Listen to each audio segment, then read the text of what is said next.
The world is waking up, and you finding your way here today is no coincidence.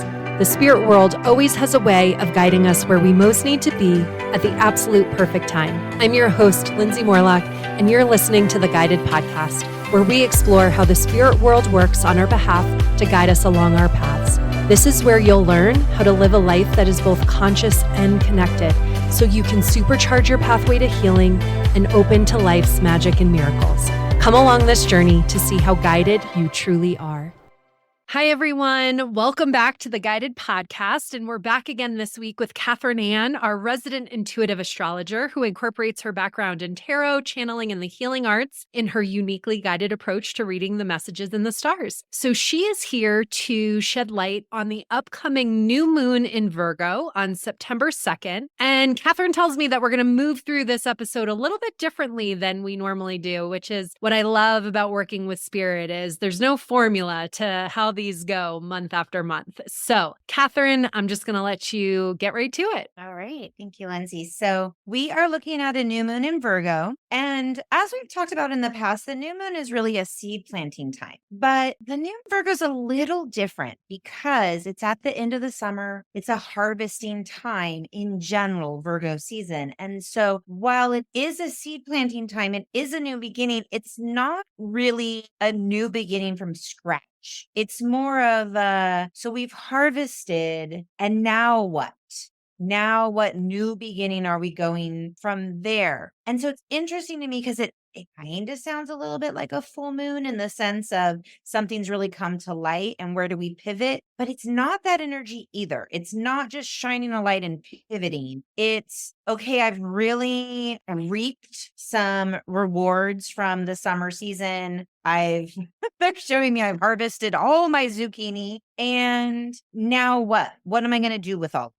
And so it's the planting the new seed of the now what it's a little bit different, this new moon in Virgo. And very interestingly, different from our full moon in Aquarius that we had a couple weeks ago that was so busy and so much energy. The new moon in Virgos is a simpler energy. Hallelujah. Right? Because we've had a lot over the last few months. And so we're basically being given this opportunity to breathe, to look back at what's gone on for the past few months with an eye of discernment. So Virgo is very associated with the word discernment. Virgos have an amazing ability to understand the details, to be very analytical, to figure out where they want to focus. And so this new moon in Virgo embraces all of those qualities. So where do we want to go now that we've had a lot going on in the past months? So the only thing that I really want to add into this as far as any other aspects that we're going to talk about is that we do have this hard aspect between Mars and Neptune. And so while we are looking at where do we go from here and focusing, filtering out what's important and getting a little bit more of a narrow focus because, with Jupiter and Gemini, we are overloaded with ideas, constant ideas. And this is going to be happening for the next, the whole time that Jupiter's in Gemini, it's about a year, bombarded with new ideas, new things we want to do, new things we want to learn, new things we want to teach. It's a lot of need for discernment because not everything is meant to come into form, right? So in that airy Gemini energy, Jupiter is just going for it. And this Virgo time is going to say, okay, yeah, those lots of great ideas. I love all your ideas. So let's focus. What do we really want to put some energy on? Where do we want to take all of those ideas and bring them down to earth? That's what this new moon in Virgo time is about. So that's where it's like, it's not a totally fresh out of the box seed planting. It's we've had all of this stuff, where are we going to focus? And let's start that beginning. So this aspect with Mars square Neptune does give a little bit of a feeling of futility. Like, what's the point? Which is very opposite than the Virgo energy of like, let's figure this out. Let's focus, right? So there is a little bit of tug of war of that energy. because we have this, the phrase that, one of the resources that I use quite often is The Archetypal Universe by Ren Butler. My astrology teacher has turned me on to this source. And one of the phrases for Mars square Neptune is toxic malaise. So it's like, everything's blah. I don't really want to. That is not the Virgo energy. Virgo is like, okay, come on, let's do this. Let's figure this out. Let's get it done, put everything in its boxes. So there's a little bit of tug of war with that idea. But the reason why I'm bringing that up is because it brings me to the bigger topic of conversation that I wanted to talk about, which stems from the tarot card associated with this Virgo new moon. So the new moon is at 11 degrees Virgo. That is considered the second decan. There's 3 decans that take up the 30 degrees. So we're in the second decan of Virgo, and each decan is associated with the tarot card. So the tarot card that is associated with Virgo 2, or the second decan of Virgo, is the Nine of Pentacles. So if you're familiar with tarot, the Nine of Pentacles has this very majestic, regal, independent woman with in her garden. She's holding her falcon. She's very accomplished. I often, when I do tarot, think of her as the independent woman, the strong, like almost like the CEO, like I've made it. I'm financially successful. I have all my ducks in a row. I did it on my own. I am a strong, capable woman. This is the feeling of the Nine of Pentacles. That's what that image is. But there's another side to that Nine of Pentacles that I feel like is relevant to this new moon in Virgo. And that's about the idea of at all costs. I did it on my own, didn't need anyone's help. I did it just right because I am perfect. And so Virgo in its lower vibration can speak to perfectionism. So yes, in that higher vibration is discernment and attention to detail. But in its lower vibration, it's the peanut gallery that nitpicks. And why can't I do it right? And I can't let something come out to the light unless it's just so. And so that area where perfectionism is toxic. And with this Mars and Neptune aspect, I feel like there's the potential where we could go, I'm not even going to bother because it's not perfect. And what I really wanted to speak to today is, where does our perfectionism get in the way of us taking the next step? Because with this Virgo new moon, we're trying to plant the new beginning, a next step, a now what? And is our own self-judgment, our criticism, our peanut gallery going to say, never mind? So I want to share a story with you that Spirit is flashing me to, because I feel like I am just developing my own awareness around how self-sabotaging this pattern really is. And so maybe this example can help the listeners really understand what I believe you're articulating here. So obviously, right, perfectionism is so self-sabotaging because it's a standard we can never attain, number one. I mean, what is perfect anyway? Like, according to who? Who decided what perfect is or isn't, right? So we're already setting ourselves up for feeling less than by creating some unreasonable or unrealistic standard. Now, for our listeners, I don't know if I have shared this or not, but I am working on creating my own Oracle deck. And I love to write, so it wasn't unusual to receive this hit from Spirit about creating the deck because, I like to teach, and of course, I would be happy to write a book and, channel that information. Where it got me was, oh, you're also going to paint the cards for the deck. Now, I am not an artist. I cannot draw to save myself, but I was at a networking event and I met someone there who is an art teacher. She's about my age and we hit it off, and she was really excited to help me bring this project to life. Now, I thought I was going to commission her to do all the artwork because I love her style and I love her artwork. And she said, no, I am going to empower you to bring your own creation to life. And I figured, okay, that is actually what Spirit would probably have me do. And they brought me the perfect person, the perfect teacher to help me with this project. Now, we are 8 or 9 cards, into this project. And I had no idea how aligning and fun it is for me to actually paint because I was so in my head about I can't draw and how are we going to do this? I wasn't even wanting to step forward with this, number one, because I felt like it was going to be way too hard to even bring this vision to life. But in collaboration, in partnership, like she just helps me make it all better. But this past 2 weeks, we've been working on something, a drawing, a design that's a little bit more ambitious. And on this particular card, there were some like really fine details that need to go in to really bring the card to life. And I felt like I was wrecking it with every stroke. And then I was giving it to my teacher, being like, I need you to fix this. Please help me. Right. And sure enough, she did. She could make it better every time. However, what I noticed was how I was getting in my own way. I was getting in my head and I was like, I can't do this. This doesn't look good. I don't like this. And then I was all disappointed because I was really excited about what this card is.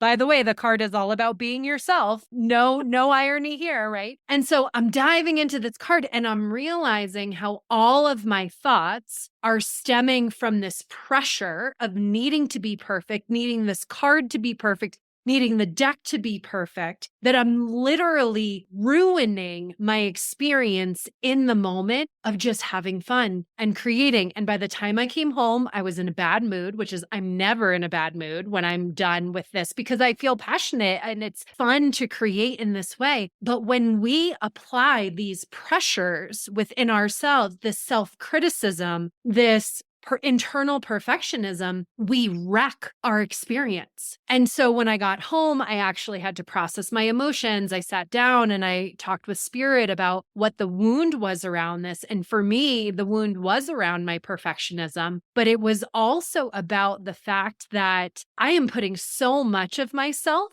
into creating this oracle deck. And yet it's about enjoying the journey. It's about allowing myself to be who I am in the expression of this creation. And the message they gave me was, you're not meant to be an art teacher. That's her job. You're just meant to be you. So stop being perfect, trying to be perfect in comparison to your teacher who literally does this for a living. We're not asking you to become an art teacher, to become a master of drawing. We're just asking you to enjoy bringing to life this creation. But what I realized, and as you were talking, it's like perfectionism ruins our experience. And when we're so accustomed to being perfectionistic, people know the experience that I'm talking about. They know how their energy is drained. And that's what prevents us from moving forward and doing anything because we're like, well, if I can't get it perfect, I'm not even going to start. But it's really about staying connected to what lights us up.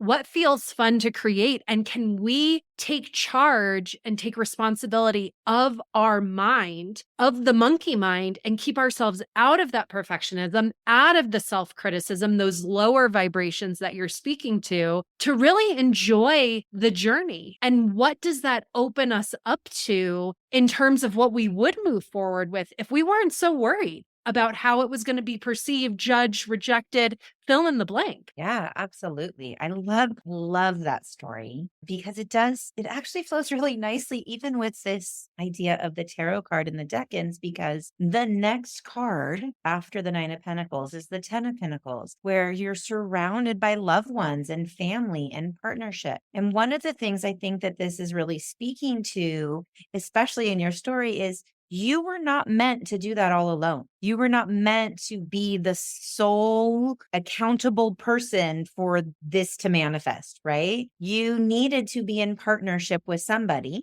to get it to where you wanted it to go. Doesn't take away in any bit what you've done. And so pulling that idea of perfectionism also can lead us to think that it's all on our shoulders. And it's not all on our shoulders. Not only do we have spirit to partner with, but we actually have other humans to partner with. And that's part of this experience. And so I think though one of the things that's very interesting about pulling in the Virgo aspect of that is to discern what is valuable redirection or filtering and what is that monkey mind that's criticizing. That's the important piece that we need to figure out, because there is value to trimming and to modifying and to, I'm getting the image of like a sculptor that's pulling away so that the piece of art can appear, right? So you do need to trim and refine. Virgo is amazing at that. And that is what this new moon is asking us to do, is to trim and refine and clear all the chaos of all of the things we're thinking of, to focus on this. What do we want to create now? And know that it's not all on us. We can move into partnership to manifest whatever it is we want to manifest. Another element that I just love the fact that you told a story about art is that we have Venus in Libra. Venus is the ruler of Libra. Think Venus, Aphrodite, love, beauty, harmony, balance. So Venus is super happy in Libra. And the South Node is right there, Venus. So the South Node is, among other things, an area where we need to let go. It's an area of release. And so where I really felt this was coming into alignment, not only with your story, but also just in general with this idea of perfectionism, is what do we need to let go of that we have told ourselves, but this is the ideal of beauty. This is my ideal harmony. This is my ideal balance. But something around that needs to be let go of so that it actually can come into harmony and balance. I so resonate with that. I'm somebody, I have so many ideas, and I'm sure you can too. Like when you're an entrepreneur, right? It usually, there is no shortage of ideas, but you can almost get bogged down, like you're saying, with so many ideas. And then it becomes this question of, well, how do we do the trimming? How do we narrow down? And I often think this is where we trip ourselves up, because we use our mind to make the decision based off of, oh, well, if I do this, then maybe X, Y, or Z will happen, whether that's this will generate revenue or this will create some sort of partnership that I'm looking for, right? There's like sort of a give to get. But if we really are trying to figure out, to your point, how do we partner with spirit to really discern what we are being guided towards? It feels like two pieces. One is, what is truly a heart-based desire? So when I'm looking for the heart-based desire, I'm like, if time, money, resources were not a factor, what would I want to be doing, right? If none of that mattered, what would I really want to be doing with my time? That gets me back into my heart. Like, what does my heart really want to do? How may I serve is also another question that I ask myself that might get me into that heart space. But the other piece is, our feelings are showing us the way. And so if we are thinking of moving forward with an idea and we feel tight and tense and constricted, that's more what a no feels like in the body. But if we feel open and expanded and free and relaxed, that's more what a yes feels like in our body, for people who are trying to discern the difference. Now, sometimes we might feel more yes, maybe with a little hesitation or a reservation, and it might just be like, it's actually a yes, but we're afraid of the rejection. We're afraid of the criticism. And so that's the piece that we really have to, I think, discern. What is that little bit of discomfort that we might be feeling in our body that's overwhelmingly a yes, but there's like this little piece that feels like a no that we need to sift through and trim away so we can be all in on whatever we want to create. Absolutely. I think that this is a beautiful time for us to really take a moment to process all the stuff, right? We talked about, I think, I believe it was in the Leo New Moon podcast, about how the universe sets us up beautifully, right? Transformation and change, and everything's being set up for us to make progress. And so now we're at this time to just reflect on, like you said, what really lights me up. I love that you use the word service, because Virgo very much is a sign of service. And so not only how can I be of service to the greater collective, but how am I of service to myself and to my community, just in service in general? What is going to serve me us, everything moving forward and letting go of any of those voices that want to say, it sounds really hard. Forget it. I don't have the energy. Because you do have the energy if it lights you up, if it sparks your heart, that'll all unfold as long as we don't allow our peanut gallery to tell us we can't have it or we can't do it because we're perfect. Yeah.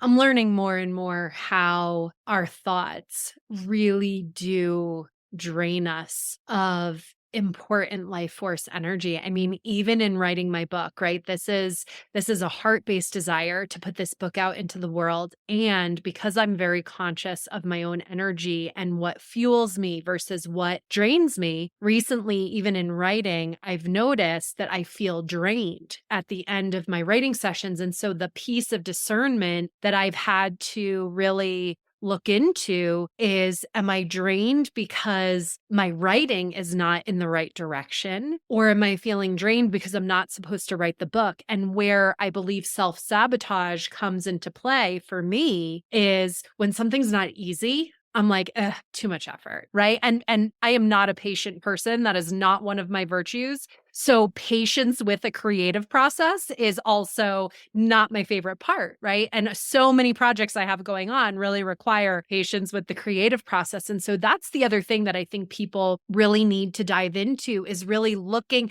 not just taking the emotion, because we need to understand our emotions, but really looking into, well, why am I drained by that? It might not be because it's the wrong decision or the wrong choice, but maybe we are being pushed in a different direction towards a new way of doing something or a new way of bringing the creation to life. Or maybe we're being asked to control our negative thoughts or that monkey mind, or maybe we're being asked to look at how our own self-sabotaging behavior is what's actually draining the energy for something that is truly a heart-based desire that we're being called to bring into the world. And I think so often that's the piece of this journey that can be so confusing, and why discernment is such an important question that we need to ask ourselves in this. Yeah, absolutely. And then I'm thinking also about the letting go of something that is what you think your perfect expression is. Right. And so in your case with the writing, is the feeling drained because of being pushing yourself to some ideal that's not actually the metric? It's maybe a sense of perfection of what you think it should look like versus where it really maybe needs to land, and letting go a little bit on that. I think we're in this time looking a lot at I know you and I have talked a lot about this idea of useful worry. Is this useful or is this not? Right. And I think that that phrase can be used in many places, right? Is this useful criticism, discernment, critique, or is this toxic? Is this, blame, shame? And that's the dance that I feel like we're in. This energy with the Virgo new moon is knowing how to tease that out and refine and kind of like set anew with maybe I want to say like a reduced level of judgment, or just a cleaner like appropriate judgment Yeah. to toxic judgment. Right. I think the thing that I keep flashing to as we're having this conversation is, if we look back at the astrology and the evolution astrologically of the last few months and all the new and full moons, it's like we've been stepping into this energy around becoming more fully who we are at our core, releasing all of these identities and these parts of ourselves and these conditions and these rules and these programs that aren't serving us anymore. And in the most recent full moon, right, feeling a lot of pressure to, refine, make adjustments around, right, stepping more fully into who we are. And now it's like, okay, now we're at a place of harvesting a little bit. And now that we're at this place of harvesting, right, it's almost like harvesting from this place of a new becoming. Right. It's like this rebirth energy, the way I feel into it, of we're stepping forward as this new version of ourselves. And sometimes that tug of war we feel is almost between like these old thoughts and these old programs that are so ingrained in our thinking and this feeling within us of, I'm not that person anymore. And so, the phrase I keep hearing from spirit is like, can you just give yourself permission to be who you are at your core? And if you are an artist that makes stick figures, more power to you. That is who you are. And that is perfectly okay. Right. And it's just our judgment of what an artist should be or our judgment. Right. And so I think it's just our judgment of what is that creates the problem. If we are to just accept, right, who we are and allow our natural expression to emerge and we let go of these rules and expectations that we place on ourselves, we also will probably unlock a lot more energy to fuel us forward. I love that. And it's just so synonymous with perfectionism, right? All that judgment is what is the petri dish for the perfectionism, because we're judging every little aspect of it. And in the higher vibration of Virgo, we're going to judge that in a discerning, positive, useful way. So it's not throw the baby out with the bathwater. It's not saying we can't refine, but in a way that is productive instead of destructive. I think that makes sense. And I would say, too, for anybody who struggles with perfectionism, I do think there's an important piece to look at in terms of what is your perfectionism covering up? Right? Is it covering up low self-esteem and low self-worth? Is it covering up feelings of not being good enough? I mean, I think they all kind of spiral to, a certain theme within all of us. But the reality is perfectionism is a defense mechanism. It's something that we utilized to keep ourselves safe because somewhere along the line, we were told that what we did or how we showed up wasn't good enough. And those messages come from internal family systems. Those messages come from the macrocosm, right? From media and all sorts of places. But I think if you're someone that struggles with perfectionism, not to mention how you're astrologically programmed on top of it, right? I think that's something that we all just have to look at. It's kind of a trauma response, whether that's big T or little t for trauma, but it's a way we try to keep ourselves safe, but it's also a way we totally block ourselves from stepping into the things that are really going to give us great satisfaction and fulfillment. We've spent the last year or so with the South Node going through Libra, the North Node in Aries. Aries is about the me. What do I want? How do I want to be free and independent? And Libra is about interacting with others. It's the partnership, it's the harmony, it's the we. And so it's been this balance between me and we. And what you were saying just really made me think about a lot of us who were told however we were behaving wasn't appropriate, or, the different ways we've learned to interact in our life with others and the codependent patterns that have developed over that. And I feel like there's a little bit of looking at how to release the codependency as well. I think it's not for nothing that the narcissism codependency topic has been so loud over the last year and a half. It's very appropriate for this astrological, North Node, South Node time. But, where do we need to let go of those codependent habits that we've behaved in a certain way to be liked, to be accepted, to feel like we won't be left alone and out in the cold for being ourselves? I think that's also a little bit of what this, releasing with that South Node on Venus and in Libra is releasing that idea of how do I have to be perfect? Yeah. And the fear of rejection, right? Like Virgo, isn't that part of Virgo? Like this like fear of rejection. And I think we all can relate to, it's a basic human need, this desire to belong. So I think anybody can relate to a potential fear of rejection. But yeah, perfectionism would also be a defense mechanism or self-protection mechanism so that we don't feel rejected or like we're going to be abandoned by being who we are. Right. And so like you mentioned that we had talked about in the previous full moon and the new moon, there's all this energy towards let's be who we are. Let's be uniquely who we are. And now we're in this place of, okay, but if I'm uniquely who I am, what do I have to let go of that I used to believe was a way I had to behave, or I used to believe that's what the ideal harmony looked like, right? Because that ideal harmony maybe didn't actually mean you being you.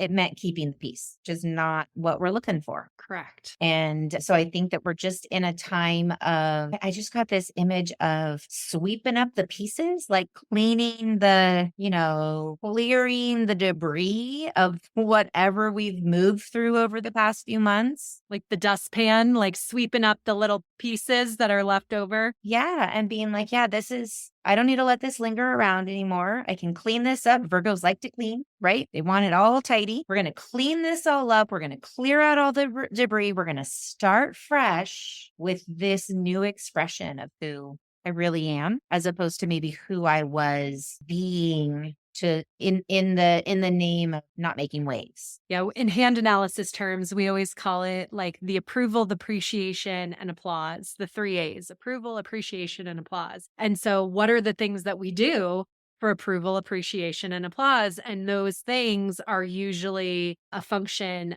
of feeling like we need to keep ourselves safe. And so doing things that are out of alignment with our true value system because we're trying to get these things in return so that we can feel safe. But I think, anytime we're dealing with any of these fears that are triggered, we're called to go inward. We're called to find that sense of safety within ourselves and be really clear within ourselves about how we need to move forward and how we want to move forward. And it's not about not feeling fear as we're moving forward. It's about holding ourselves through the fear as we take those steps. Yeah, beautiful. I also want to point out that it's just as you said, feeling that safety within ourselves. And that doesn't necessarily mean doing it alone, because coming back to that Nine of Pentacles that Virgo, second decan Virgo points to, is I did it all on my own, which is also a defense mechanism, right? And so we are being asked to let go of whatever needs to be let go so we can be in partnership with others and still be ourselves. It's like I'm me within the we, and that's safe. Amazing. So if you had to kind of just sum up all of the themes of this moon, what would you leave people with as the primary takeaways? I think the primary takeaway is discernment is a beautiful thing when we are being positive and useful in clearing away the clutter and getting focused. And be mindful that doesn't mean perfectionism. I think it's about discernment is valuable. Overly critical perfectionism is not. Huge difference. Discernment doesn't even have really judgment attached to it, honestly. So I think that's something that people could hang on to. Like, am I judging this, or is this true? Right? Like, there's a big difference there. Spirit keeps pointing to the difference between criticism and critique. Like, there's a big difference between those two words, right? Absolutely. And so it's about focusing in is a beautiful thing, especially with how busy all this energy has been over the past few months. And so very useful and valuable to be able to focus in and, okay, we're going to start fresh on this area. That's lovely. Keeping the shame and blame and blah out of that story is the most important part of being able to capitalize on the energy we have for us right now. Amazing. Well, thank you so much for sharing this conversation with us. If anyone listening to this podcast wants to connect with Catherine, all of her information is at Catherine Ann Energy, and it is included within the show notes. And we will look forward to hearing again from Catherine later this month. Bye for now. Thank you so much for listening to the Guided Podcast. If you enjoyed this episode, I would be so grateful if you would share it with a friend or even leave me a review so we can ensure that it makes its way into the ears of listeners who need to hear these messages most. Until next time, may you remember how guided you truly are.